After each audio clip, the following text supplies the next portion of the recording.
ही गोष्ट ऐकल्यानंतर तुम्ही आतून बाहेरून अगदी हादरून जाल. सुशिक्षित समाजातील असंवेदनशीलता किती टोकाला पोहोचली आहे याचं हे जिवंत उदाहरण. ओडिशाच्या केंदुझर जिल्ह्यातून एक वेदनादायक, धक्कादायक घटना समोर आली. एका वृद्ध भावाला आपल्या मृत बहिणीच्या खात्यातील पैसे काढण्यासाठी असं पाऊल उचलावं लागलं, ज्यामुळे संपूर्ण व्यवस्थेवरच प्रश्नचिन्ह उभं राहिले. ही माणुसकीला काळीमा फासणारी नेमकी घटना काय आहे हे जाणून घेऊच, पण त्याआधी चॅनेलला सबस्क्राईब करायला विसरू नका.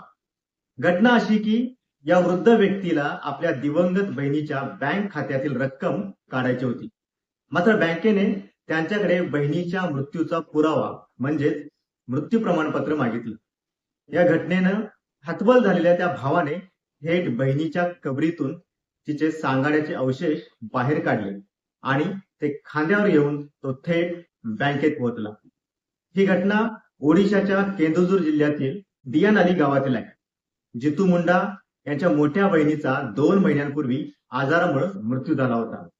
मृत्यूपूर्वी तिने स्थानिक ओडिशा ग्रामीण बँकेच्या शाखेत 19,000 रुपये जमा केले होते.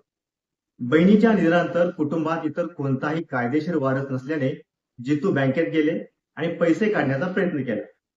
मात्र बँक अधिकाऱ्यांनी त्यांच्याकडे बहिणीचे मृत्यू प्रमाणपत्र आणि इतर कागदपत्रांची मागणी केली. गरिबी, अशिक्षण आणि कागदपत्रांची पूर्तता न होऊ शकल्याने जितू यांनी हादरवून टाकणारं पाऊल उचललं. त्यांनी स्वतः बहिणीच्या दफनस्थळी जाऊन कब्र उकरली आणि तिच्या सांगाड्याचे अवशेष बाहेर काढले. त्यानंतर ते 3 किलोमीटर ते अवशेष खांद्यावर घेऊन बँकेपर्यंत चालत गेले. त्यांनी बँकेबाहेर ही आंदोलन केलं आणि त्या अवशेषांना बँकेसमोर ठेवून पैसे देण्याची मागणी केली. जितू म्हणाले, बँकेतील लोकांनी मला सांगितलं होतं की तुमच्या बहिणीला घेऊन या, मग पाहू. म्हणूनच मी तिला घेऊन आलो, जेणेकरून मी सिद्ध करू शकेन की ती आता या जगात नाही. या घटनेची माहिती मिळताच पोलीस घटनास्थळी पोहोचले. प्रशासनानं बहिणीच्या सांगाड्याचे अवशेष पुन्हा सन्मानपूर्वक दफन केले. ही घटना समोर येतात सोशल मीडियावर संताप व्यक्त करण्यात आला. व्हायरल व्हिडिओनंतर प्रशासनाला जाग आली. ब्लॉक डेव्हलपमेंट ऑफिसर म्हणजे बीडीओ यांनी सांगितलं की प्रशासनाने जितू यांना रेड क्रॉस फंडातून 20,000 तसेच बँकेतील 19,204 रुपयांची रक्कमही दिली आहे. या घटनेनं ग्रामीण भागातील बँकिंग व्यवस्था, सरकारी यंत्रणा आणि दुर्बल घटकांशी होणाऱ्या वागणुकीवर गंभीर प्रश्न उपस्थित केले आहेत.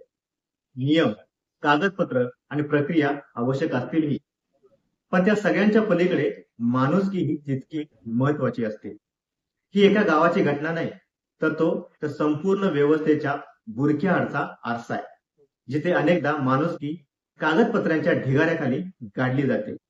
आजच्या डिजिटल इंडियात माणुसकी किती खालच्या पातळीला गेले, व्यवस्था किती निष्ठुरपणे वागते याचं हे धडधडीत उदाहरण.